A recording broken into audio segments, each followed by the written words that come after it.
Pat, do you feel disc games need to be complete in box to be worth collecting? I know most NES, SNES collectors don't care too much about complete in box.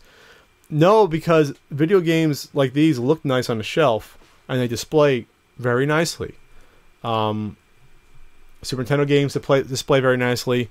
Even Sega Master System games you can display very nicely. You can kind of see easily what they are.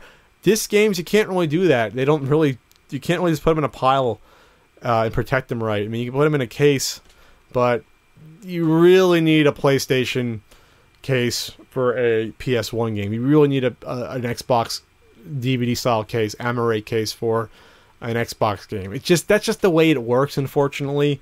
And so the good news is that I'd say way more than likely though, the cases for like Saturn and Sega CD, PlayStation games and Xbox games, those cases get preserved a hell of a lot more than NES, Super Nintendo, and N64 boxes do. How often do you see Atari 2600 boxes versus seeing a ton of the games? You rarely come across the boxes.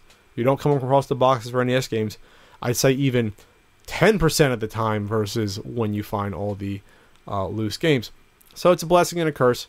But yeah, I guess that's why it's a stigma. It just doesn't look as well. It doesn't look right. But if you want a game to play, it's a lot cheaper. Sometimes finding, I don't know, Final Fight Sega CD is probably, I don't know, a third of the cost of finding complete, for example. So go have a ball, go to your local swap meet, find that giant CD bookcase, and look through to see if there's some cool games there you can play. Because you might be able to get them for like $1 each, $2 each.